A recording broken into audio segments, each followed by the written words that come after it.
हाँ, आगे बढ़ते हैं। देखिए आज हम पढ़ रहे हैं कि नया चैप्टर है भू आकृतियां, पढ़ना है हमको ये क्या होती हैं, है ना? भू आकृतियां क्या होती हैं? तो एक बात तो आपको पता है कि जो पृथ्वी का धरातल है मेरे बच्चों, पृथ्वी का जो धरातल है, पृथ्वी का धरातल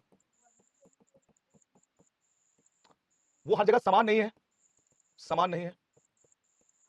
ये बात तो कंफर्म है एकदम। पृथ्वी का जो धरातल है वो समान नहीं है, ये बात एकदम क्लियर है। जी बिल्कुल, समतल नहीं है यूपीएससी बॉय। अगर ये समतल नहीं है तो क्या है? तो यहां पर विभिन्न प्रकार की आकृतियां दिखती होंगी, विभिन्न प्रकार की आकृतियां दिखती होंगी।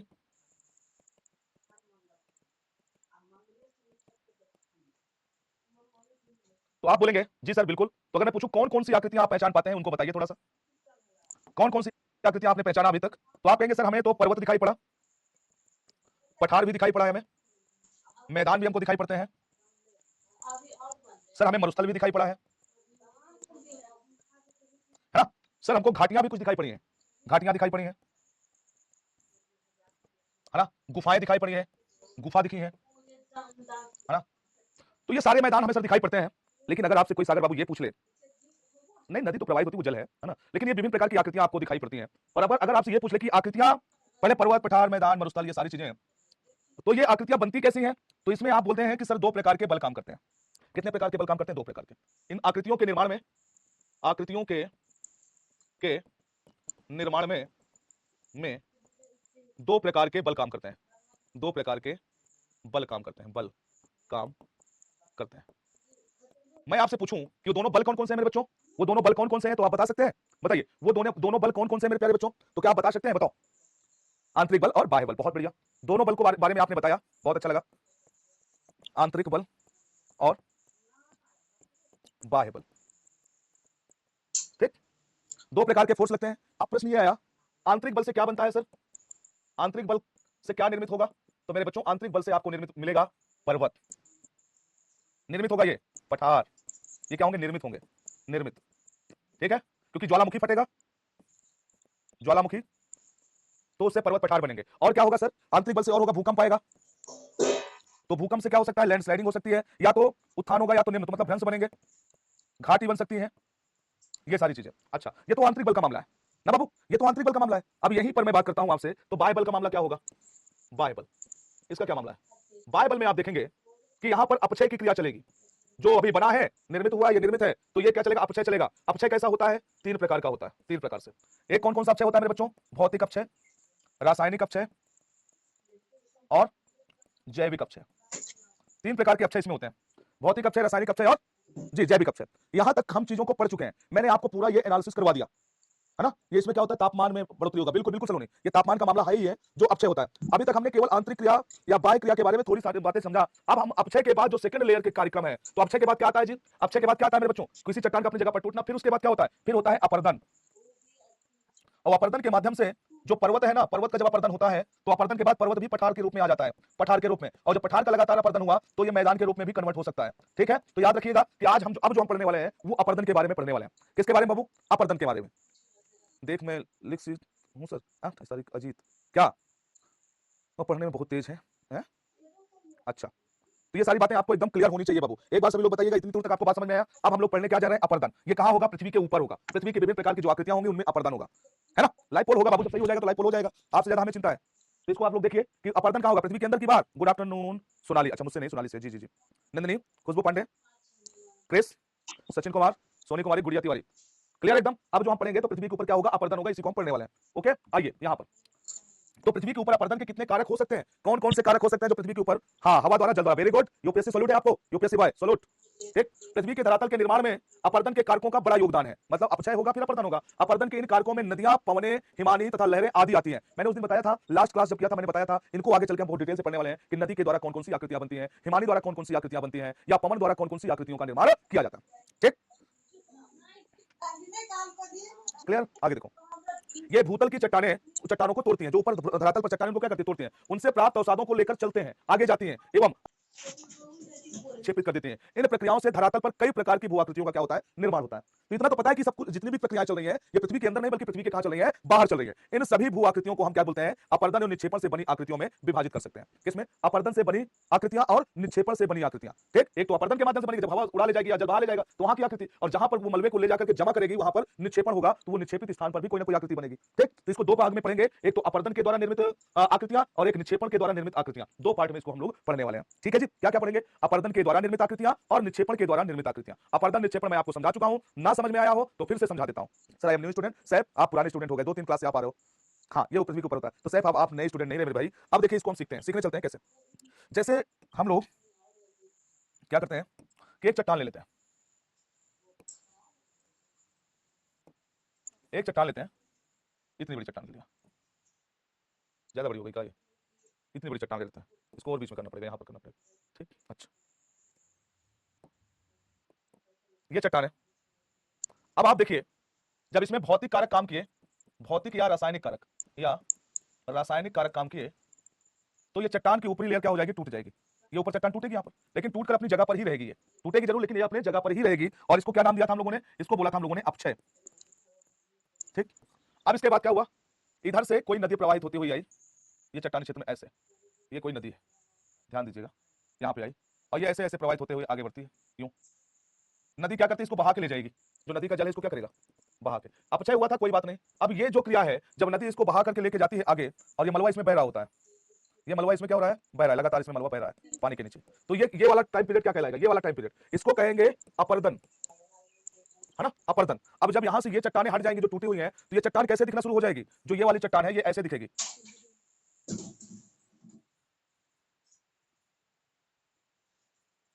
ये कटी फटी नजर आएगी फिर, क्योंकि ये टूट चुकी है, टूट करके ऊपर वाला भाग तो बह गया, तो ये चट्टान कैसे नजर आ रही है, कटी फटी ऊपर नजर आ रही है। तो ये किसके द्वारा निर्मित हुई है, ये हुई है अपर्दन के द्वारा निर्मित।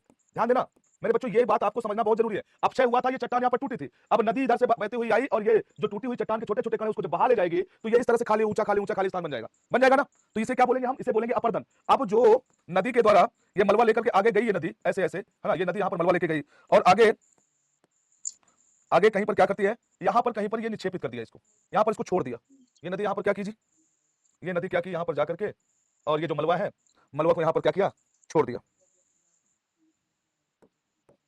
मलबा को यहां पर छोड़ दिया। अब नदी क्या करेगी, नदी आगे क्या करेगी, नदी यहां पे, हेलो हेलो, हम्म, हम्म। अभी मैं क्लास में हूँ, एक मिनट रुक जाओ।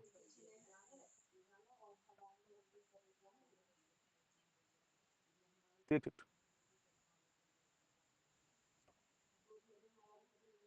ठीक ठीक ठीक, चलिए आगे देखते हैं। मैंने क्या बताया कि ये नदी जो यहाँ पर प्रवाहित हो रही है, अब ये नदी यहाँ पर मलबा छोड़ करके और ये आगे बहना शुरू हो जाएगी, तो जो बीच में मलबा छोड़ी ये वाला मलबा, तो इसको क्या नाम दिया जाएगा बाबू, इसको नाम दिया जाएगा निक्षेपण। क्या कहेंगे इसको, इसको क्या नाम देंगे, इसको नाम देंगे मेरे भाई निक्षेपण का। ठीक, क्या बोलेंगे बाबू, निक्षेपण। अब जो ये मलबा जो यहाँ से चट्टान टूट के आई है, इसको कहां पर बिछा दिया इसने, इस जगह पर रख दिया, तो ये क्या हो गया, जमाव हो गया। निक्षेपण मतलब जमाव, है ना, यहाँ पर इस मलबे को जमा हो गया, तो यहाँ पर कोई ना कोई आकृति बनेगी, वहां पर अपर्दन के बाद बनी थी और ये वाली आकृति बनेगी। एक आकृति ये है, तो हमें कितने प्रकार की आकृति पढ़ना है, दो प्रकार की, एक निक्षेपण द्वारा निर्मित आकृति और दूसरा क्या होगा, अपर्दन के द्वारा निर्मित आकृति। क्या बात समझ में आया, इतना बात समझ में आया इतनी सी कि नहीं, बोलो, इतनी सी बात समझ में आई आप लोगों के, क्लियर है ना, चलो बहुत बढ़िया, बहुत अच्छे, शानदार, जबरदस्त, जिंदाबाद। अब देखो आगे, अब यहां पर देखो आकृति विज्ञान, ये देखिए विभिन्न प्रकार की आकृतियां यहां पर नजर आ रही होंगी आपको, देखिए विभिन्न प्रकार की आकृतियां वायु द्वारा निर्मित है ये लगभग ज्यादातर, या ये जो यहाँ पर घाटी बन गई, पानी यहाँ से बहा होगा तो यहाँ पर जो मलबा होगा उसको बहा ले गई तो यहाँ पर गड्ढा बन गया, तो ये आकृतियां बन गई, है ना, तो ये क्या हो गया, अपर्दन के द्वारा है। जैसे भू आकृति विज्ञान भूतल के इतिहास का अध्ययन कराता है, ठीक, जिसमें इसकी आकृति पदार्थों व प्रक्रियाएं जिनसे यह भूतल बनाए का अध्ययन होता है। एक बात यहाँ पे बता दूं आपको, एक इतिहासकार थे, उनका नाम है, एक इतिहासकार थे, आप सोच रहे हो भूगोल में इतिहास कहां से आता है, इतिहासकार थे जिनका नाम है हेरोडोटस। क्या नाम है, हेरोडोटस। हेरोडोटस को ऐतिहासिक भूगोल का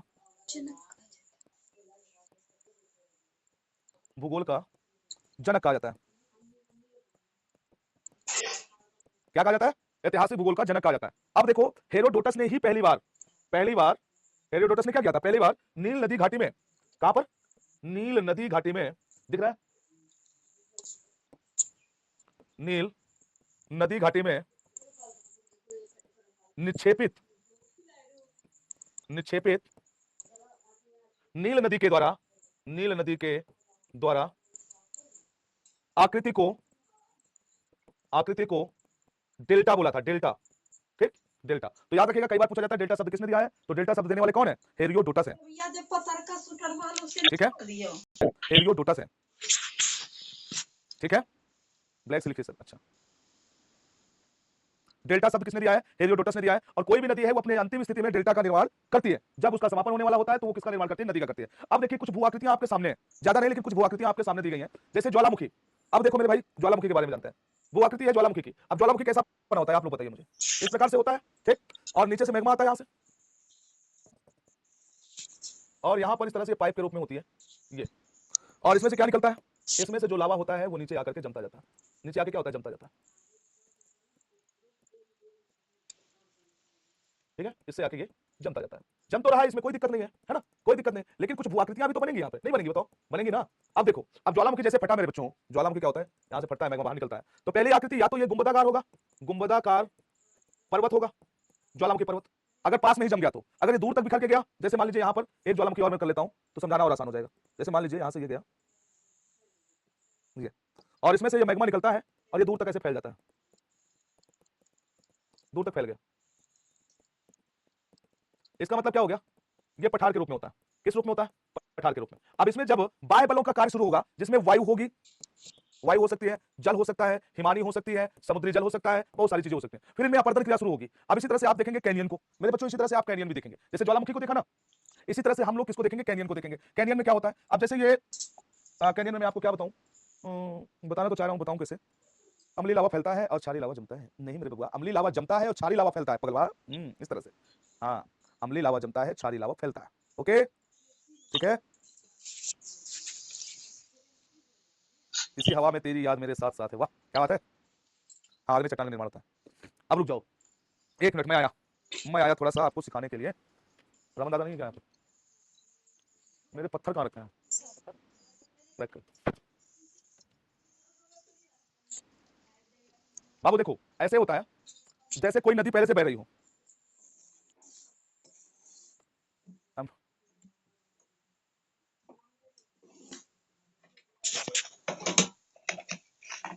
देखो उसमें होता क्या है, अगर 65% प्लस सिलिका की मात्रा है तो वो अम्लीय होता है, समझे। 65% से कम अगर उसमें सिलिका है तो वो क्षारीय होता है, इतना याद रखना, क्षारीय। ठीक है, जो क्षारीय होता है वो दूर तक फैलेगा। सर आपके ही याद साथ साथ है, अच्छा जी, चलिए ठीक, बता दियो ना, आत्मा सरल पत्थर कहाँ है, ठीक। अब देखो बाबू, अगर कैनियन को मैं समझाने के लिए पत्थर मंगवाया था, नहीं अभी आ रहा है, फिर मैं आपको समझा रहा हूँ, मैं अपने मोबाइल के माध्यम से समझाता हूँ। नहीं मोबाइल नहीं, इसको ले लेता हूँ।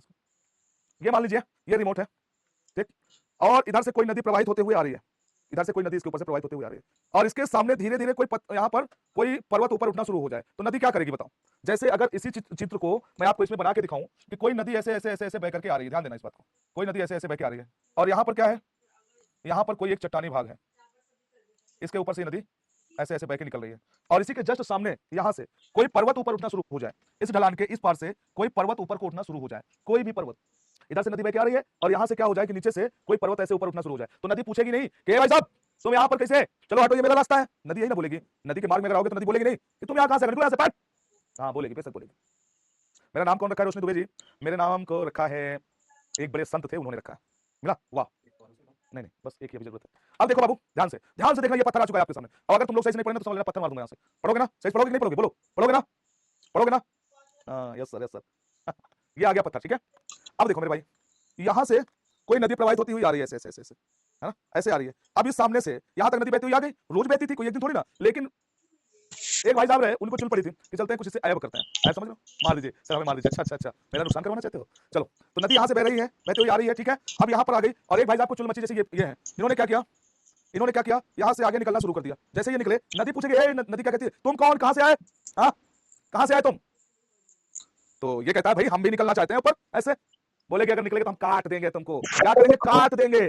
बोलेगे अच्छा तुम्हारी इतनी हिम्मत, तुम मुझे काट दोगी, बोले हाँ काट देंगे तुमको, काट के दिखाओ, काट के दिखाओ, आज निपट लेंगे, काटो निपट लेंगे। बोले अच्छा जी, रास्ते में आ गए तुम, चलो। अब जैसे ये सामने से पर्वत ऐसे उठना शुरू हुआ मेरे भाई, नदी इसको शुरू से ही काटना शुरू कर दिया, नदी शुरू से इसको काटना शुरू कर दिया। अब देखना मेरे बाबू, अब देखना मजेदार क्या बात है, जैसे यहां पर ये पर्वत ऐसे ऊपर को उठ रहा है, और नदी जो है इधर से बह के आ रही है, तो नदी इसको काट दी गई यहाँ पर, और नदी काटते हुए ये यहाँ से ऐसे नदी अपना निकल गई।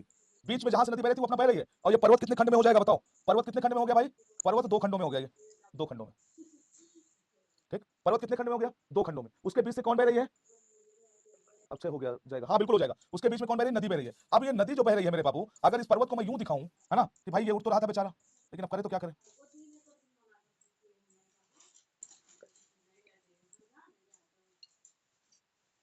और यहां से क्या ये बह रही है? नदी। इसके बीच से ये नदी जैसे काटी थी उसी तरह से निकल गई। ये नदी जैसे काटी थी इसके बीच से क्या हो गई? निकल गई। और इधर तो ये नदी अपना प्रवाहित होती है, तो दोनों पर्वत के सीधे ऊपर उठे रहेंगे और उसके बीच में ये। अब दोनों पर्वतों से अगर ऊपर से हम देखें ऐसे, तो बिल्कुल नीचे दिखाई पड़ेगा। इसी को हम कैनियन कहते हैं। क्या बोलते हैं बाबू? इसको हम कैनियन कहते हैं, द ग्रांड कैनियन। दो पर्वतों के बीच इसी तरह से गड्ढा कर देती है, तो इसको क्या बोलते हैं? Canyon, the grand canyon. कहां पर है? यूएसए में है, कोलोराडो नदी पे, कोलोराडो नदी पर है। ठीक, कोलोराडो के पठार में, कोलोराडो पठार में। किस देश में है? यूएसए में। लोग इसको देखने जाते हैं, पर्यटन के लिए फेमस है। लोग यहाँ से खड़े होकर देखते हैं कि नदी कितने नीचे है यहाँ पर। इसी तरह से जैसे सिंधु कैनियन हो गया या जो गाज बनता है, इस तरह से लोग इसको देखने जाते हैं। ठीक है, तो यूएसए में द ग्रैंड कैनियन कोलोराडो नदी में, कोलोराडो पठार में है। और अगर पूछे राज्य कौन सा पड़ेगा, तो राज्य बताइएगा कैलिफोर्निया राज्य पड़ेगा। कौन सा राज्य है यूएसए का? कौन सा राज्य है? कैलिफोर्निया। ठीक, कौन सा राज्य होगा बाबू? कैलिफोर्निया राज्य होगा, वहां पर आपको मिलेगा। और इसी तरह के और बहुत सारे आकृतियां आपको देखने को मिलेंगी, केवल यहाँ पर ही नहीं। तो इस तरह से बीच में काट देता है इसको। ठीक है, आगे चलता हूँ। पहाड़, पहाड़ तो जानते हैं, मैदान भी जानते हैं, द्वीप जानते हैं, झील जानते हैं, जलप्रपात और घाटी। अब देखो जलप्रपात के बारे में मैं बताता हूँ आपको। जलप्रपात दरअसल कुछ इस प्रकार से होता है मेरे भाई। जैसे ये कोई पठारी वो पर्वतीय क्षेत्र है, ये तो अब पानी ऊपर से बह के ऐसे आ रहा है, नदी के ऊपर ऐसे ऐसे पानी बह के आ रहा है। नदी जो है ऐसे इस चट्टान के ऊपर ऐसे बह के आ रहा है पानी। ओके, और बह के जब यहाँ से नीचे आता है तो नीचे डायरेक्ट जमीन में गिरता है। जब ये डायरेक्ट जमीन में गिरता है, यहाँ पर गड्ढा कर देता है गिर करके पानी। देखना, एक एक चीज आकृति से समझा दूंगा, बस आप लोग अच्छे से गौर से समझना। जब पानी इस ऊंचाई से नीचे गिरने लगता है ये, है ना, तो इसको क्या बोलते हैं? जलप्रपात कहते हैं मेरे बच्चों। क्या बोलते हैं इसको? जलप्रपात कहते हैं। ठीक है, ये सब यहाँ से कटा क्यों नहीं? क्योंकि ये आग्नेय चट्टान का बना है, इसलिए नहीं कटा है, इसलिए इसको नीचे गिरना पड़ा, आग्नेय चट्टान का। और जो ये नीचे वाला भाग है ये अवसादी का है, इसलिए ये कट गया है। तो यहाँ सीधे खड़ी ढाल से जब नीचे पानी गिरता है, तब इसको क्या बोलते हैं मेरे बच्चों? क्या बोलते हैं मेरे भाई? बताओ बाबू, इसको क्या बोलेंगे? जलप्रपात कहेंगे, जलप्रपात। लेकिन यहीं पर एक अंतर और बता देता हूं।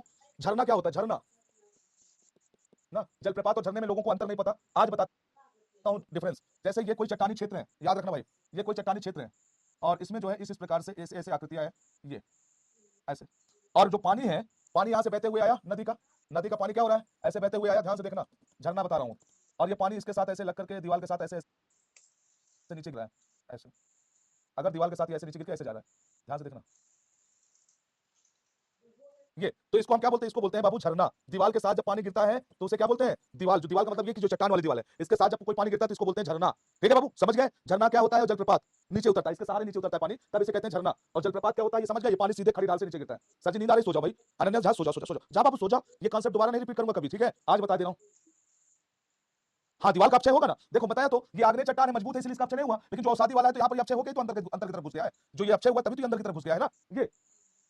सर मजा नहीं आया, मजा नहीं आया ना भैया? आप नाचूं, नाचूं मजा के लिए, मजा आजा आजा आजा आजा, मजा आजा, अब आएगा मजा ना? हट।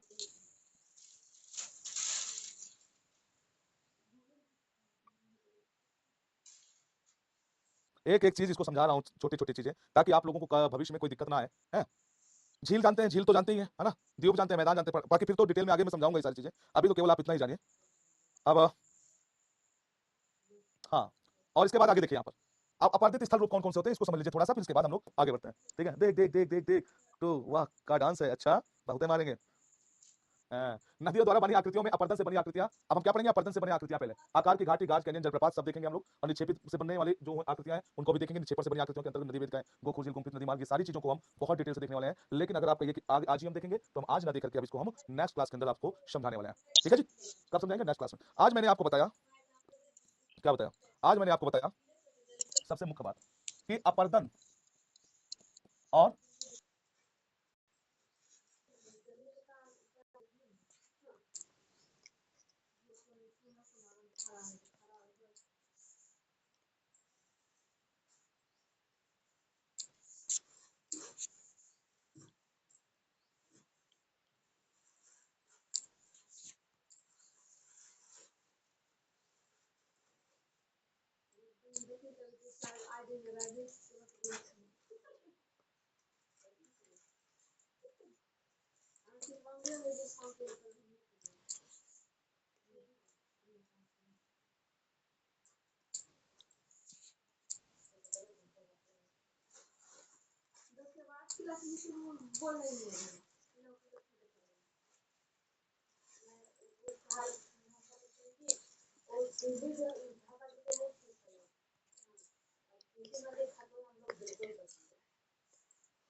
हम आगे चलने वाले हैं तो देखिएगा आज हम लोग क्या पढ़ने वाले हैं। तो आज जो हम पढ़ने वाले हैं मेरे बच्चों, ध्यान से देखना है। आज हम पढ़ेंगे ये कि नदी प्रवाहित जल, नदी द्वारा प्रवाहित जल के द्वारा जो स्थल रूप बनता है वो क्या है। नदी द्वारा निर्मित स्थल रूप विकास की विभिन्न अवस्थाएं हैं, है ना। निक्षेपण से निक्षेपण बनी आकृतियों के अंतर्गत नदी, वेदिकाएं, गोकुल, झील, गुम्फित, ये सब आता है। और ये सारी चीजें गाज करने जलमार्ग, इसको मैं भी लिख के बताता हूँ। युवावस्था, पहाड़ी प्रदेश में प्रौढ़ावस्था, मैदानी प्रदेश में वृद्धावस्था, डेल्टा प्रदेश में। ये तीनों पॉइंट्स को मैं आज बहुत डिटेल से क्लियर करने वाला हूँ, है ना। इसको ध्यान से रखना क्योंकि ये चैप्टर, ये टॉपिक बहुत इंपॉर्टेंट होने वाला है। चलो अब सब ठीक हो गया है, थैंक यू सर। हाँ चलो ठीक हो गया सर। तो देखो पहले हम अपर्दन के द्वारा जो बनने वाली आकृतियां हैं, निक्षेपण द्वारा बनने वाली आकृतियां, निक्षेपण के द्वारा, तो दोनों को क्लियर करेंगे आज हम लोग। ध्यान से देखना मेरे बच्चों, है ना। तो सबसे पहले हम लोग क्या देखेंगे, सबसे पहले हम देखेंगे कि हम पढ़ क्या रहे हैं। पढ़ रहे हैं नदियों के कार्य, ध्यान रखना, नदियों के कार्य। ये हम इसको हेडिंग बना सकते हैं, या बहता हुआ जल नदी का होता ही है। इसके कार्य में हम लोग देखेंगे, है ना। इसमें देखेंगे पहले शक्तियां, कौन सी शक्तियां हैं, तो वो शक्ति में आपका आ जाएगा नदी, या इसी में कहेंगे बहता हुआ जल, बहता हुआ जल। ठीक, क्या पढ़ेंगे हम लोग, बहता हुआ जल। ओके, अब इसमें कौन कौन सी क्रियाएं होंगी, क्रियाएं हमें दिमाग में होनी चाहिए थोड़ा सा। क्रियाएं क्या क्या होंगी देखिएगा। क्रियाओं में हम लोग देखेंगे अपघर्षण भी देखेंगे, अपघर्षण घोलन, अपघर्षण घोलन, सन्निकर्षण, है ना। अपघर्षण, घोलन, सन्निकर्षण और जल गति क्रिया। और अगली कौन सी हो जाएगी हमारी, जल गति क्रिया। तो ये तो क्रियाएं हैं, ठीक। अब इनसे जो आकृतियां बनेंगी तो सबसे पहले हम देखेंगे अपर्दित आकृतियां, अपर्दित जो अपर्दन से बनेंगी, फिर निक्षेपण से बनने वाली आकृतियां, निक्षेपण, दोनों को देखेंगे। तो अपर्दित आकृतियां क्या क्या बनने वाली है यहाँ पर आप देखेंगे कि अपर्दन के द्वारा कौन कौन सी आकृतियां बनेंगी। तो यहाँ पर बनेगा वी आकार की घाटी, आई पहले हम पढ़ेंगे, आई आकार की घाटी, आकार की घाटी, घाटी, या इसी को हम क्या बोलेंगे, कैनियन बोलेंगे, कैनियन। आप सोच रहे हो कि अभी हवा नहीं लग रही, लगेगी। फिर वी आकार की घाटी, अभी तो ये ट्रेलर में दिखा रहा हूं आपको। फिर इसके बाद हम लोग पढ़ेंगे जलप्रपात, है ना। जलप्रपात के बाद हम पढ़ेंगे जलकुड्डी, है ना। जलप्रपात के बाद छिप्रिका, छिप्रिका, छिप्रिका पढ़ेंगे। फिर जलगर्तिका पढ़ेंगे, क्या पढ़ेंगे, जलगर्तिका, जलगर्तिका। जलगर्तिका के बाद मेरे बच्चों क्या देखेंगे हम लोग, नदी विसर्प, नदी विसर्प, ये देखेंगे। निक्षेपण के द्वारा क्या क्या बनेगा, तो बनेगा जलोढ़ पंख, और ये निक्षेपण कहां होता है, मैदानी क्षेत्र में होगा। जलोढ़ पंख, पंख, है ना। जलोढ़ पंख, डेल्टा, डेल्टा इसी के अंतर्गत आएगा। जलोढ़ शंकु, जलोढ़ शंकु, डेल्टा, बाढ़ का मैदान, तटबंध, ठीक। इतनी सी चीजों को आप लोग नोट कर लीजिएगा। अब इसके बाद जो मैं आपको बताने जा रहा हूं उसको ध्यानपूर्वक सुनेगा। आज के पूरी क्लास के अंदर मैं ज्यादा लिखाऊंगा नहीं, ज्यादा समझाने पर जोर देने वाला हूं। इतना मैंने बता दिया क्योंकि ये शुरुआत में था। अब इसके सर आप कैसे लिख रहे हैं, हम लोग इस तरह से लिखेंगे। अरे भाई अगर तुम्हें लिखना हो तो इस तरह से लिख लो, अलग अलग लिखना तो अलग अलग लिख लो। इसे लिखें चांदनी, चाहे जैसे आपकी मर्जी वैसे लिख लो बाबू, इसे नोट करना। हाँ बिल्कुल, नदी के कार्य है तो यहाँ से आप इसी तरह से नोट कर लो कॉपी में, तो ज्यादा बढ़िया है। नहीं कर सकते तो आप अलग अलग लिख लो, मुझे कोई दिक्कत नहीं है। अब इसके बाद देखो मैं करने जा रहा हूँ मैपिंग, और आप भी मेरे साथ करेंगे उसी तरह से मैपिंग, ठीक है। ध्यान देंगे इस बात को, मैं बहुत इत्मीनान से चीजों को सिखाने चल रहा हूँ आपको। अगले थोड़ी देर मेरे साथ इस चीज को आप लोग बनाएंगे, ठीक है बाबू। जैसे मैं ये बना रहा हूँ ना, इसको आप लोग बनाएंगे। कोई बात नहीं करेगा, अपने कॉपी में लेकर के इसको बनाइए, जैसे मैं बनाता चल रहा हूं इसी तरह से आप लोग बनाते चलेंगे और लास्ट में आपका पूरा कॉन्सेप्ट क्लियर हो जाएगा, ये विश्वास रखिएगा बस, है ना। अब इसके बाद देखिए दूसरा कलर ले लेते हैं।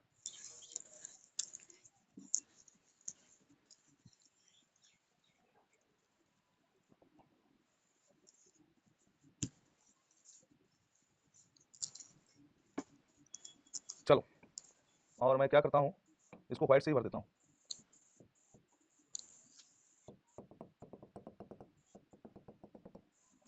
क्या नहीं चल रहा जी, ये बनाते चलेगा, जैसे मैं बनाता चलूं वैसे वैसे ही बनाना है आपको। अब इसके बाद नेक्स्ट ले लेते हैं अगला।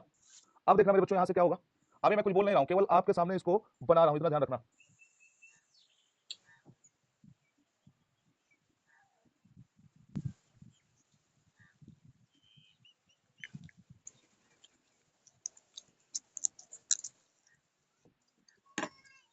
ठीक है, अभी मैं केवल इसको बना रहा हूं, ध्यान रखिएगा।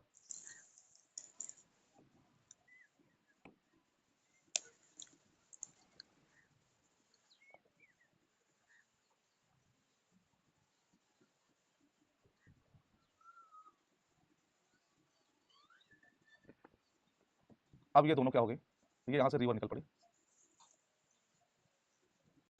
क्या निकली है रिवर। इसके बाद देखना बाबू, ये रिवर निकलने के बाद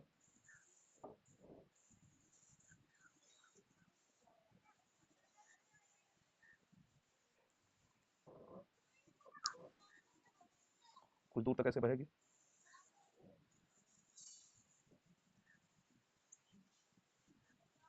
बाबू ध्यान देना, जैसे मैं बनाता जा रहा हूं ऐसे ही बनना है इसको, ठीक।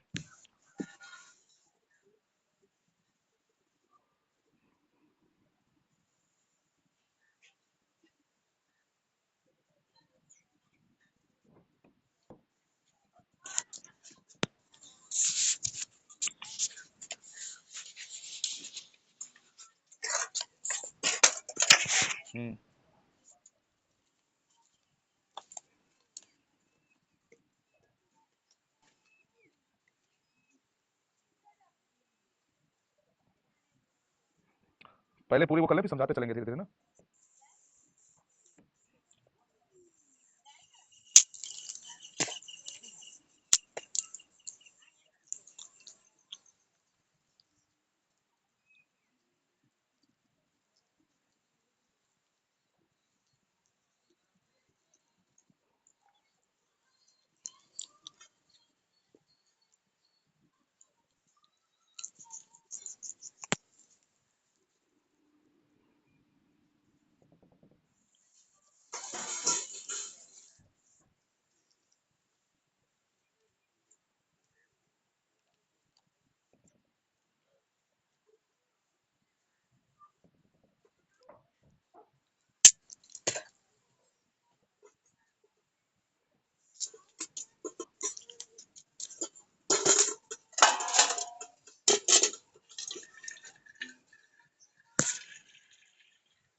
ये बन गया, ठीक। हम आपसे दोस्त के चक्कर में आर्ट्स लिए, अच्छा नगमा खातून कह रहे हैं हम अपने दोस्त के चक्कर में आर्ट्स लिए, सर बताइए ना क्या है। अरे बता रहा हूँ, रुक जाओ, ये पूरी नदी है, ये पूरी नदी है, समझे। हाँ, अब इसको मैं एक एक करके समझाता हूँ, अब धीरज रखिए। कह रहा था थोड़ा सा पेशेंस रख लो, लेकिन वही है, तुम लोगों को क्या कहूँ मैं, समझाते समझाते थक जाता हूँ, लेकिन बस वही जल्दबाजी जल्दबाजी जल्दबाजी। चलो अब पढ़ो इसको, अब देखता हूँ कितना ध्यान से सुनते हो तुम लोग, है ना। कोई नदी नहीं, केवल नदी है, सिंगल नदी है। कौन सी नदी है, कोई नदी नहीं है, नदी का नाम थोड़ी ना यहाँ पे मैंने लिया है, ये मैं उसके सारे स्थान बता रहा हूँ, ठीक है। सर इसी का चक्कर में बायो छोड़े हैं, सर इसी के चक्कर में बायो छोड़े, हाँ ये हो सकता है, अरे ज्यादा नहीं है, ये केवल समझाने के लिए, नहीं तो सिंपल मैं इसको लिखा भी सकता था बाबू, है ना। चलो देखो, बारिश की जब बूंद गिरती है, अब इसको आपको बहुत अच्छे से समझना है, मैं एक एक पॉइंट्स को आपको बताऊंगा, है ना, एक एक पॉइंट्स बताऊंगा, बिल्कुल आप लोग ध्यान से सुनते चलिएगा। सर ये तो समझ नहीं आ रहा है, ये क्या है। खुशबू पांडे, पढ़ना है तो शांत मुंह बंद करके चुपचाप पढ़ो। अब मैं जब समझाने जा रहा हूं, अभी तक तो मैंने कुछ समझाया नहीं, अभी तक तो मैंने कुछ समझाया ही नहीं, अभी तक तो मैंने बताया, इसके बारे में तुम्हें क्या पता कि मैं क्या बना रहा हूं। अब जब बताऊंगा तब ना पता चलेगा, आगे आगे बात करते चले जा रहा हूं। अब जब बताने जा रहा हूं तो उसको सुनो। अब देखो बाबू क्या होता है, जैसे पानी की जो बूंद है, चाहे वो पहाड़ी क्षेत्र में हो, चाहे पर्वतीय क्षेत्र में हो, चाहे मैदानी क्षेत्र में हो, जब बारिश की जो बूंदें होती हैं वो उल्कापात की तरह होती हैं, बड़ा तेजी के साथ आती हैं। तो जब बारिश की बूंदें आती हैं, इसको भूल जाओ, ये क्या है, इसको तुम्हें नहीं याद करना, नहीं दिमाग में रखना, है ना, इसको दिमाग में नहीं रखना, बार बार बोल रहा हूं, इसको दिमाग में नहीं रखना बस। अब मैं जो बोल रहा हूं उसको तो सुनोगे ना तुम लोग। हाँ क्योंकि यहाँ के टीचर अरे हद कर दिया। अरे इसको बाबू आपको क्या करना है, अभी नहीं दिमाग में रखना, जो मैं बोल रहा हूँ उसको सुनना है बस। बारिश कभी देखे हो तुम लोग बारिश होते हुए कि नहीं देखे हो, ये बताओ। हाँ देखें, इतना बताओ, जो मैं पूछता जाऊँ उतना बताते जाओ। सर भूल गया तो आप कैसे समझाइएगा, नहीं भूलेंगे। चलो चलो, तो जैसे बारिश की जो बूंद होती है बाबू, जब पहली बूंद आती है धरती पर और कहीं पर आप बढ़िया सफेद पैंट पहन के खड़े हो, घर के बाहर अपने सफेद पैंट बढ़िया पहन के खड़े हो, बारिश की जब पहली बूंद आती है धरती पर और जैसे पानी में गिरी, मतलब जमीन में गिरी है ना, जमीन में खूब गर्म है, जमीन गर्मी है जमीन के अंदर, जब गर्म होती है तो वहां पर गड्ढा, छोटा सा गड्ढा होता है, नाम मात्र इतना बड़ा सा, है ना, और वहां की मिट्टी उठाती है और आपके पैंट में तुरंत पड़ जाती है। कभी देखा, बहुत आसान प्रैक्टिकल है, बहुत आसान प्रैक्टिकल है, समझे। जैसे कि कभी भी बारिश की शुरुआत होती हो और आप कहीं पे खड़े हो तो तुरंत धूल लग रहा है ना, और वहां की मिट्टी उठाती है और आपके पैंट में तुरंत पड़ जाती है। कभी देखा, बहुत आसान प्रैक्टिकल है, बहुत आसान प्रैक्टिकल है, समझे। जैसे कि कभी भी बारिश की शुरुआत होती हो और आप कहीं पे खड़े हो तो तुरंत धूल लग रहा है, तो धूल में पानी गिरेगा और तुरंत उसकी छिट्टे आपके कपड़ों पे पड़ जाएगी। पड़ जाती कि नहीं पड़ जाती, इतना बताओ बस, सिंपल सी बात। हाँ सर, पड़ती है ना, पड़ती है ना, बोलो हाँ पड़ती है सर। चलो, जब यहां पर पानी की पहली बूंद गिरी तो छोटे छोटे गड्ढे बनते हैं, और जब बारिश लगातार होती है, अच्छा जो ये छोटे छोटे गड्ढे बनते हैं, तो मेरे बच्चों इसको जो नाम दिया जाता है, इसको बूंदा घात कहा जाता है। क्या नाम देते हैं इसको, इसको कहते हैं बूंदा घात, बूंदा घात वर्षा, समझे, बूंदा घात वर्षा कहते हैं। अब बूंद के आघात से ये यहां पर इस तरह का स्ट्रक्चर बनता है। आपको नहीं दिखेगा कि कितना गड्ढा हुआ, क्योंकि ये छोटी सी बूंद आ रही है तो उससे कितना बड़ा गड्ढा होगा, छोटा सा होगा ना। अब वो आपको थोड़ी ना पता चलेगा, धूल में गिरी, धूल को उठाया और आपके पैंट में पहुंचा दिया। देखो यहां पर तीन क्रियाएं एक साथ हो रही हैं, यहां पर मेरे बच्चों तीन क्रियाएं एक साथ हो रही हैं। कौन कौन सा, अपक्षय हो रहा है, अपर्दन हो रहा है, अपर्दन, और क्या हो रहा है, निक्षेपण हो रहा है। ध्यान से सुनना, ये इसीलिए कह रहा था कि बहुत इंपॉर्टेंट है भाई। पानी की जब बूंद गिरेगी कहां पर, धूल में, यहां पर धूल है, पानी की बूंद गिरी, यहां पर पानी की बूंद गिरी, समझे। और जब पानी की बूंद गिरी मेरे भाई, गौर करना इस पर, जब पानी की इसमें बूंद गिरी तो उस बूंद के गिरने के बाद ये धूल ऊपर उठती है, और धूल ऊपर उठ करके इस प्रकार आई, तो इसे क्या कहेंगे आप, अपर्दन कहेंगे, अपर्दन, ठीक। और ये आकर के आपके पैंट में, पैंट में जो वो जहां पर धूल में गिरा पानी, वो वाला जो छिट्टी है वो आपके पैंट में पड़ जाएगी, नहीं पड़ जाएगी, आपके पैंट में पड़ गई, यहां पर पड़ गई। अब देखो यहां पर तीन क्रियाएं एक साथ हुई, कितनी क्रियाएं हुई, तीन क्रियाएं, आपके सांस लेने तक में तीन क्रियाएं हो गई। अपक्षय, जहां पर बूंद गिरा वहां पर वो अपक्षय हुआ, वहां से उठा और आपके पैंट तक आया, अपर्दन हुआ, और आपके पैंट में वही बूंद आपके पैंट में जब चिपक जाती है तो वो क्या हो गया, निक्षेपण हो गया। तीन चीजें, तीन क्रियाएं एक साथ चल रही हैं। कौन कौन सी, फिर से बता रहा हूं, जैसे पानी की बूंद यहां पर गिरी, ठीक, पानी की बूंद यहां पर ये धूल में गिरी, ये क्या, ये धूल है, ठीक है। अब पानी की बूंद जब यहां पर गिरती है, पानी की बूंद यहां पर गिरी, तो ये पानी की बूंद गिरने के साथ जो धूल है वो ऐसे चल करके कहां पर, आपके पैंट तक पहुंचती है, ये आपका पैंट है। तो जो ये रास्ता तय की, ये क्या हो गया, अपर्दन हो गया। ध्यान देना, जो रास्ता तय किया ये अपर्दन, और जहां पर आपके पैंट में ये धूल पड़ी तो ये क्या हो गया, निक्षेपण। ध्यान से देखना, और जहां से इसने धूल को उठाया है यहां पर क्या हुआ था, अपक्षय। इतनी बात क्लियर हुआ, बताओ। जहां से धूल उठी ये वाला जगह अपक्षय, और इसके बाद जैसे बीच में रास्ता तय किया आपके पैंट के, और जहां से धूल उठा उसके बीच में अपर्दन, और आपके पैंट में जैसे वो जो चिट्टी है उसकी मिट्टी की ऊपर है वो निक्षेपण, आपके पैंट में निक्षेपित हो जाती है। इतनी बात क्लियर है, बताओ। थोड़ा सा कहां गए, इतनी सी बात क्लियर हुआ, हाँ इतनी सी अगर बात क्लियर है, इतनी बात क्लियर हुआ ना, चलो बहुत बढ़िया। तो ये तीन चीज आप समझ गए इसको। अब यही चीज यहां पर है, जब यहां से क्या हुआ, जब यहां से धूल उठी तो ये उठ करके, अच्छा अब लगातार अगर बाबू यहां पर लगातार यहां पर बारिश होगी, आप बताइए, लगातार बारिश हो रही है तो क्या होगा, धीरे धीरे पूरी सतह गीली हो जाएगी, धीरे धीरे पूरी सतह क्या हो जाएगी, अभी गीली हो जाएगी भाई। अभी तक क्या हो रहा था, अभी तक तो वहां पर केवल केवल जो धूल था वो उठ रही थी, लेकिन अब धीरे धीरे सतह क्या हो जाएगी, गीली, गीली होकर के पानी किसी ना किसी रास्ते से आगे बहना शुरू कर देगा। बोलो करेगा कि नहीं करेगा, क्योंकि पृथ्वी पे कोई ऐसी जगह नहीं है, पृथ्वी पे कोई ऐसी जगह नहीं है मेरे बाबू, ध्यान रखना, जहां पर ढाल ना हो। कहीं ना कहीं ढाल जरूर होगा, पृथ्वी में कोई ऐसी जगह नहीं है जहां पर ढाल ना हो, तो किसी ना किसी तरफ ये ढाल होगा, जिधर ढाल होगा उधर पानी बहेगा, और जिधर पानी बहेगा वो धीरे धीरे नालियों का निर्माण करेगा, है ना। जैसे जैसे वो पानी बहेगा वो नालियों का निर्माण करेगा। आप देर तक देखिए, जब बारिश होती रहती है तो नई नई नालियां बन जाती है पानी बहने के लिए, अपने आप नई नई नालियां बन जाती हैं, क्योंकि मिट्टी गीली हो जाती है और मिट्टी बह के वहां से निकल जाती है, तो उसे क्या बोलने लगते हैं, उसको हम नाली बोलने लगते हैं। ठीक है, अब आ जाओ, हम यहां पर आ जाते हैं मेरे बच्चों कि जैसे यहां पर ये बूंदा घात हुआ, फिर यहां पर ये कौन सा अपर्दन होगा, ये यहां पर होगा परत अपर्दन, परत अपर्दन होगा बाबू, पूरी की पूरी ऊपर की परत जाएगी, अपर्दन, है ना, परत अपर्दन यहां से होगा। परत अपर्दन होकर के ये पानी जब आगे जाएगा, जब ये पानी आगे जाएगा तो छोटी छोटी रील बनेंगी। क्या बनेंगी, रील, रील मतलब क्या होता है, छोटी छोटी नाली बनेंगी, नाली ऐसे समझो, छोटी छोटी नाली अपने आप बन जाएंगी। यहां पर ये जैसे बनाया हूं मैं ना, ये देखो छोटी छोटी नालियां ये बनी है, बनेगी नहीं बनी, आपको दिख रहा है, दिख रहा है ना। अपर्दन के बाद ये क्या होगा, छोटी छोटी नालियां बनेंगी। अब जो छोटी छोटी नालियां हैं, ये जब दो नालियां आपस में मिल जाएंगी, अब सोचिए यहां से भी पानी ऐसे ऐसे आ रहा है, इधर से भी आ रहा है, अब ये दोनों का पानी जब यहां पर मिल जाएगा, सोचो तो ये बड़ी नाली बन जाएगी। बड़ी नाली बनेगी कि नहीं, पहले छोटी छोटी नालियां, ध्यान से देखना, छोटी नालियां हैं, ये छोटी नालियां हैं, ये छोटी है, और जब छोटी छोटी दो नालियां मिल जाएंगी तो पानी ज्यादा हो जाएगा, तो क्या बन जाएगी, बड़ी नाली। बताओ यहां तक समझ में आया, बड़ी नाली बन गई, एक एक बूंद से गिरना शुरू हुआ है, मैं समझा रहा हूं, वहां से बड़ी नाली बनेगी कि नहीं, बोलो। जब छोटी छोटी नालियां, दो नालियां आपस में मिलेंगी तो बड़ी नाली बनेगी कि नहीं बनेगी, बोलो भाई एक बार बोलो सारे लोग, हाँ सर बनेगी, बिल्कुल बनेगी। तो जो बाबू ध्यान रखना, जब रील रील जो छोटी छोटी ये है और ये बड़ी नाली जब ये आपस में दोनों मिल जाती हैं तो इसे हम रवाइन कहते हैं। रवाइन का मतलब होता है बीहड़, यहाँ पर क्या बन जाता है, बीहड़, बीहड़ क्षेत्र यहाँ पर बनता है। ठीक, पहली बात। फिर इसके बाद देखिए, एक तरफ ये हो गया, एक तरफ इसी तरह से छोटी छोटी नालियां ये हुई और ये आपस में मिलकर के और एक बड़ी नाली बना दी। अब आप सोचिए, जब ये बड़ी नाली, यहाँ पर भी देखो छोटी नाली बड़ी नाली, अब जब ये बड़ी बड़ी नालियां आपस में मिल जाएंगी बाबू, जब ये बड़ी बड़ी नालियां आपस में मिल जाएंगी तो ये क्या बना देगी, यहाँ पर बताओ, जब बड़ी बड़ी नालियां आपस में मिल गई तो क्या बना देगी, नाला, बड़ा सा नाला बना देगी। जब ये देखो, पहले छोटी छोटी नालियां थी, छोटी छोटी पतली पतली, फिर इसके बाद जब दो आपस में मिल गई तो और बड़ी बनाई, जब बड़ी बड़ी दो नालियां आपस में मिल गई तो बड़ा कर नाला बना दिया। क्या बात समझ में आ रही कि नहीं जी, अब बताओ सुरुचि गुप्ता जी, अब समझ में आ रहा चीजें, राजपुताना जे बैक। हाँ, अब ये क्या बन जाएगा, बड़ा सा मेरे बच्चों, ये बड़ा सा बन जाएगा नाला। ठीक, जब ये आपस में मिलेंगे तो एक नाला ये हो गया, ध्यान रखना, एक नाला ये हो गया और एक नाला ये हो गया।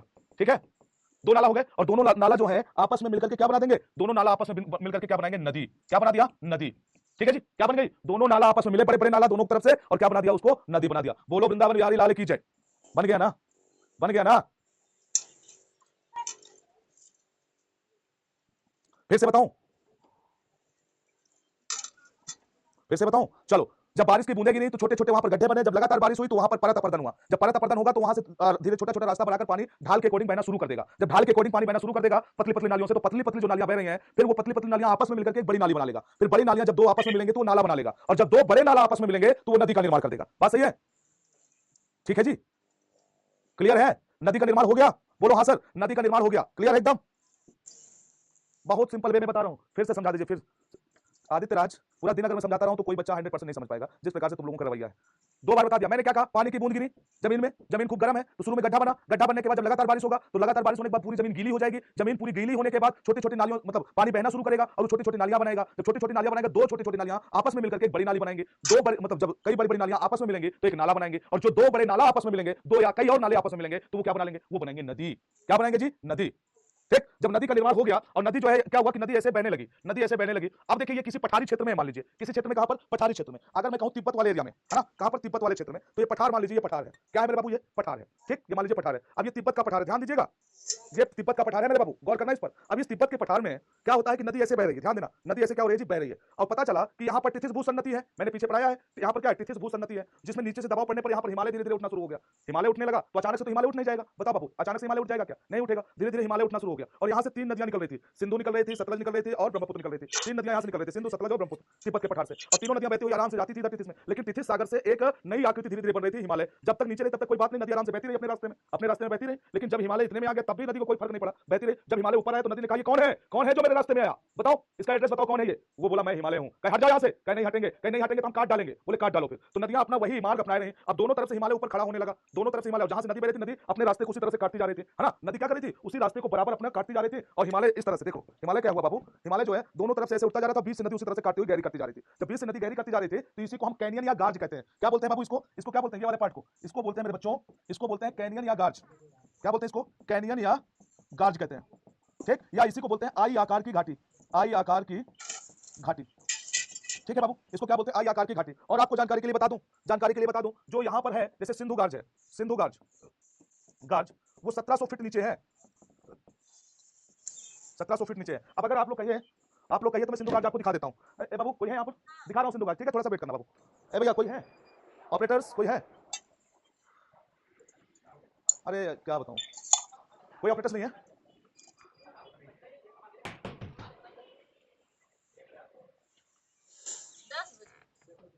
यहाँ पर वो मुझे सर्च करके दो, सिंधु गार्ज, सिंधु गार्ज सर्च कर दो, सिंधु गार्ज सर्च करके दिखाओ मुझे, बच्चों को दिखाना, सिंधु गार्ज दिखा रहा हूं बाबू, डोंट वरी, परेशान नहीं होना, सब हमको भूल गए, नहीं नहीं मैं बोल रहा हूँ, आपको सर्च करिए, कोई दिक्कत नहीं। हाँ ठीक है, तो बाबू मैं सिंधु गार्ज तुरंत आपको दिखा रहा हूँ, सिंधु गार्ज, सिंधु गार्ज, सिंधु गार्ज, एक मिनट, हाँ इमेज इमेज दो, बहुत बढ़िया, ये देखो आ गया हमारा सिंधु गार्ज, वाह क्या बात है, इसी को खोल दो, इसको खोल दो, कोई से खोलो, मैं दिखा दूंगा, बता दूंगा ना उनको, या इसी को खोल दो, कोई से खोल दो, अरे यहीं पे दिखा देते, लगाना नहीं है।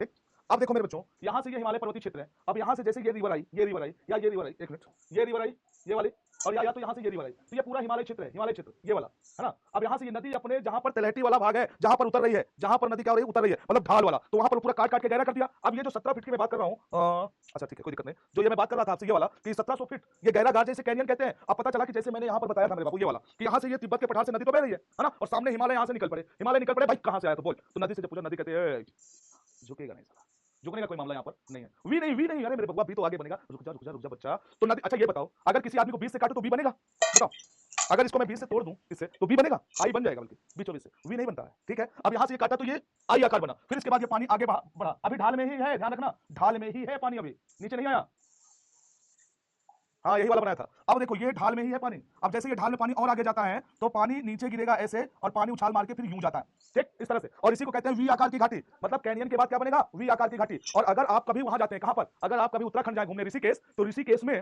के पास अगर जब घूमने जाए लक्ष्मण झूला, तो लक्ष्मण झूला के बाएं साइड पर अगर आप देखते हैं तो वहां पर आपको दिखाई पड़ेगा वी आकार की, बिल्कुल साफ दिखाई पड़ेगी वी आकार की घाटी, ठीक है जी। तो अब देखिएगा कि ये क्या हो जाएगी, यहां से निकला ये वी आकार की घाटी, पानी आगे बढ़ा, पानी फिर आगे बढ़ा और आगे बढ़ता है तो ये ढलान से अब बिल्कुल नीचे गिरने वाला है पानी, है ना, बिल्कुल। और ये यहां तक अभी युवावस्था का मामला चल रहा है आपका, क्या चल रहा है जी, अभी तक ये युवावस्था का पूरा मामला चल रहा है, ध्यान रखिएगा क्या चल रहा है, युवावस्था का मामला, क्या समस्या है, हाँ तो ये युवावस्था का मामला चल रहा है। यहां पर बनेगा जलप्रपात मेरे बच्चे, क्या बनेगा जी, यहां पर बनेगा जलप्रपात। सर कैसे बनेगा, अब ये ढलान से नीचे जब आएगा तो यहां पर कोई पठार मिलेगा या मैदान मिलेगा, जैसे हमने यहां पर बताया था, आपको याद हो कि जैसे ये वाला क्षेत्र है, ये वाला है ना, तो इसको मैंने थोड़ा सा यूं बनाया था ऐसे, है ना। अब यहां से पानी बहता हुआ आ रहा है, ये वाला क्षेत्र मान लीजिए, ये पानी नीचे आकर के ऐसे गिरेगा, जब यहां पर ये नीचे गिरेगा मेरे बच्चे, है ना, जब यहां पर नीचे गिरेगा तो इसी को क्या कहेंगे, जलप्रपात। तो मेरे बच्चे इसको क्या बोलेंगे, इसको बोलेंगे जलप्रपात, क्या बोलेंगे, जलप्रपात। और इसको क्या बोलेंगे, वी आकार की घाटी, वी आकार की घाटी, ठीक है, इसे क्या बोलेंगे, वी आकार की घाटी। अब जहां तक जलप्रपात है मेरे बच्चों, यहां तक युवावस्था है, ध्यान रखना, ये क्या है इधर, युवावस्था, अभी तक आपने केवल पढ़ा युवावस्था, समझे। और मुझे लगता है कि आज के लिए युवावस्था तक पर्याप्त है। अगले दिन ध्यान रखना युवावस्था में कौन कौन सी आकृति आ गई, कैनियन बनेगा या गार्ज, वी आकार घाटी और जलप्रपात। समझ में आई बात, यहां तक बोलो, बोलो मेरे बच्चों, तीन आकृति आपको ध्यान रखना युवावस्था में कौन कौन सी बनती है, और ये पर्वतीय क्षेत्र में ही बनती है। कौन कौन सी आकृति बनती है, एक बार बोल दो, मुझे संतुष्टि मिल जाएगी। हाँ मेरे बच्चों समझ में आया, आ गया, आई आकार की घाटी, वी आकार की घाटी और जलप्रपात, ये तीनों पर्वतीय क्षेत्र में ही बनते हैं, ठीक है जी। बोलो बोलो बोलो बोलो बोलो, कौन कौन सी, वी आई आकार की घाटी, वी आकार और जलप्रपात, ये इतनी आकृति कहां है, पर्वतीय क्षेत्र में बनती है, युवावस्था का मामला है, ठीक। और इसके बाद कल जो प्रौढ़ावस्था है और वृद्धावस्था, इसके आगे बताऊंगा, इतना दिमाग में बैठा लीजिएगा, क्लियर रहेगा पुष्पराज, ठीक है जी, क्लियर है ना बाबू। आई वी और जलप्रपात, आई वी और जलप्रपात युवावस्था में बनती है ये, क्लियर। किसी भाई को कोई दिक्कत, एक बार आप लोग मुझे बताइएगा सभी लोग, किसी भाई को कोई प्रॉब्लम, किसी को सिखा दिया ना तुम लोगों को, तुम लोग कह रहे थे कैसे सीखेंगे, कैसे सीखेंगे, देखो सीख गए ना, मैं कह रहा हूं आराम से पढ़ो मेरे साथ, सब सिखा दूंगा, डोंट वरी। अगर आप अपने भाई पर इतना बिलीव किए हो तो मेरा कर्तव्य है कि मैं आपको सिखाऊं, ठीक। आई वी और जलप्रपात युवावस्था में बनता है, ठीक है। अब लगाना कि याद हो गया, अब लगाना, बोलो मजा आया कि नहीं, अब लगाना। तीन आकृति मैंने आपको बताया, आई वी जलप्रपात, और ये सब किससे बन रहे हैं, अपर्दन से बन रहे हैं, किससे बन रहे हैं, अभी अपर्दन से, याद रखना ये अभी किससे बन रहे हैं, अपर्दन से बन रहे हैं, ये तीनों अपर्दन से बने हैं, ठीक है जी। चलिए बहुत बढ़िया, शानदार मेरे बच्चों। और इसके बाद मैं कल समझाऊंगा आपको, ठीक है, बीच में लाइट का इशू ना आ जाता तो आज मैं इसको क्लियर कर देता आपको।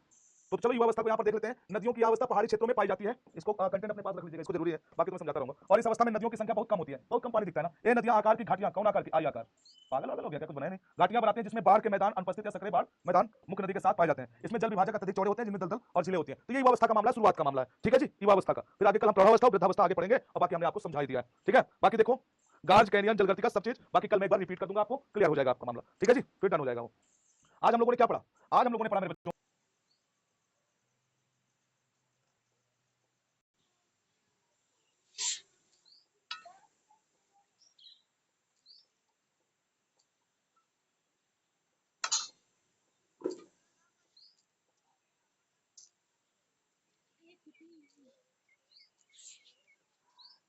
ठीक है। तो उनमें आकृति हमने पढ़ा था, कुछ आकृतियों के बारे में मैंने आपके साथ चर्चा किया था, जैसा कि पहली आकृति के बारे में मैंने बात किया था, कैनियन, कैनियन बना था, या इसी को हम लोगों ने आई आकार की घाटी बोला था, आकार की घाटी, है ना। फिर इसके बाद सेकंड में हम लोगों ने क्या देखा था, वी आकार की घाटी,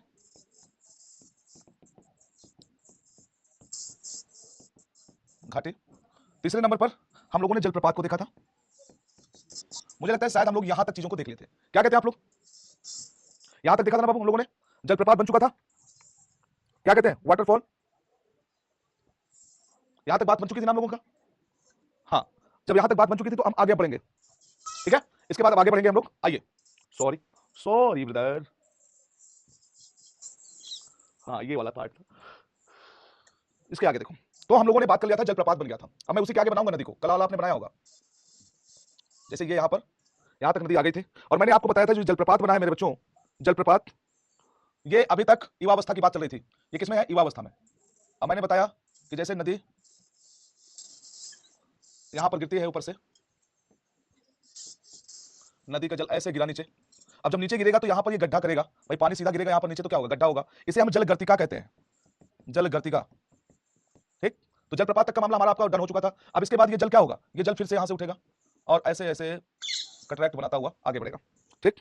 इसे क्या बोलते हैं, कटरैक्ट बोलते हैं, या इसी को छिप्रिका कहते हैं, क्या बोलते हैं बाबू इसको, छिप्रिका कहते हैं, छिप्रिका। जो ये छिप्रिका होती है मेरे बच्चों जलप्रपात के बाद, ये क्यों इंपॉर्टेंट हो जाता है? क्योंकि जलप्रपात तो सीधा सा बन रहा था, ध्यान से देखना मेरे बच्चों, ये आपने जलप्रपात देखा था, ऐसे करके पानी नीचे गिरा, नीचे गिरेगा यहाँ पर जल का भाई, जहां पर गिरेगा पानी ऊपर से वहां की चट्टान को धीरे धीरे क्या करेगा, तोड़ देगा, है ना, वहां पर गड्ढा बन जाएगा। अच्छा बेस्ट बोली तो तुम क्यों बोली हमसे कि तुमको ही बोली है, क्या बोली बोली कर जी? Lunch time. मैंने क्या कहा, जब यहां से पानी नीचे गिरेगा तो जहां पर भी डायरेक्ट गिरेगा वहां पर गड्ढा हो जाएगा कि नहीं हो जाएगा? हाँ, और जहां पर दिनेश सर चले गए,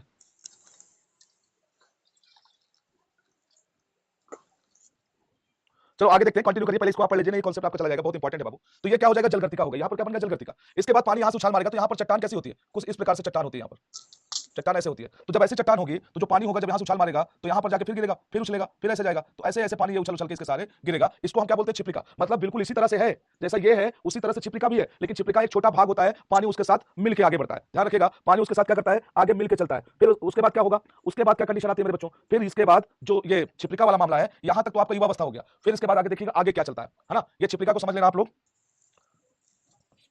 ये छिप्रिका हो गई, है ना। छिप्रिका के बाद मेरे बच्चों आगे क्या होता है कि आगे यहाँ पर एट बनता है, मतलब नदी द्वीप जिसको कह सकते हैं आप, क्या कहेंगे, इसके आगे क्या बनेगा, नदी द्वीप बनेगा।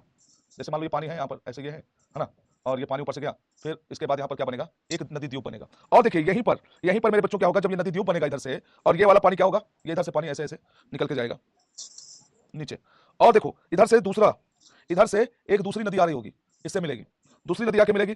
अब मैंने आपको कहा था ये कहाँ की कंडीशन है, ये अब हो जाएगी आपका वृद्धावस्था की ओर। अब आप सोचेंगे कि सर युवावस्था तो यहाँ तक थी, तो जो इसकी प्रौढ़ावस्था वो क्या हुई, तो बाबू देखिएगा यहाँ पर पर्वतीय जो क्षेत्र होता है, पर्वतीय क्षेत्र के पास नीचे, ठीक, जो भाबर का मैदान होता है, पर्वतीय क्षेत्र के पास, जैसे पर्वतों से नदी निकल के नीचे आई, जैसे ये पर्वत है, ध्यान से देखना, मैं बहुत इत्मीनान से चीजों को समझाना चाह रहा हूं, आप समझिएगा। जैसे यहां से नदी निकल के ये नीचे आ गई, तो यहां आने के बाद जो नदी ने अपने साथ छोटे छोटे इतने बड़े बड़े बड़े बड़े बोल्डर्स लेके आई है, तो वो नदी यहां पर उन बोल्डरों को बिछाएगी, छोड़ देगी, क्योंकि तलहटी पे आ गई है। ये तलहटी पर दो आकृतियां बनती हैं, दो आकृतियां बनती हैं, उन दो आकृतियों का नाम क्या है, उनका नाम क्या, पहले तो इसको भाबर मैदान बोलते हैं, क्या बोलते हैं इसको, भाबर मैदान कहते हैं मेरे बच्चों। ठीक, एक चीज ये हो जाता है, जितने भी पर्वत के तलहटी पर जहां पर नदी बिल्कुल मैदान या पठारी क्षेत्र में आती है, तो यहां पर ये क्या बन जाएगा, यहां पर भाबर मैदान बन जाएगा। यहीं पर कुछ मलबा होता है, नदी के द्वारा लाया जाता है, क्या लाया जाता है, कुछ मलबा होता है जो उसके द्वारा लाया जाता है, तो यहां पर वो मलबा भी जमा होता है, जो मलबा जमा होता है उसको हम क्या बोलते हैं, जलोढ़ पंख बोलते हैं, जलोढ़ पंख, पंख। और जलोढ़ पंख के बाद एक बनता है जलोढ़ शंकु। तो याद रखिएगा, ये जलोढ़ पंख और जलोढ़ क्या बनेगा, शंकु जो बनते हैं, ये इसकी प्रौढ़ावस्था में बनते हैं।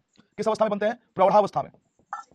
युवावस्था में क्या क्या बना था, ये यहां तक बना था। और जैसे इसके बाद है ना, इसके बाद नदी कहां पर आएगी, मैदानी क्षेत्र में आएगी। अब देखो मेरे बच्चों, अब मैं एक उदाहरण लेता हूं, नदी कहां पर आ गई, वृद्धावस्था की ओर बढ़ेगी अब नदी, और मैदानी क्षेत्र में आ गई। कहां आएगी, मैदानी क्षेत्र में। जैसे वहां पर जलोढ़ शंकु और जलोढ़ पंख बने, है ना, और उसके बाद नदी अब कहां आएगी, मैदानी क्षेत्र में। चलो नदी को मैं मैदानी क्षेत्र में यहां पर प्रवाहित कराता हूं, ठीक है। ये हमारी मान लेते हैं, हमारी क्या है,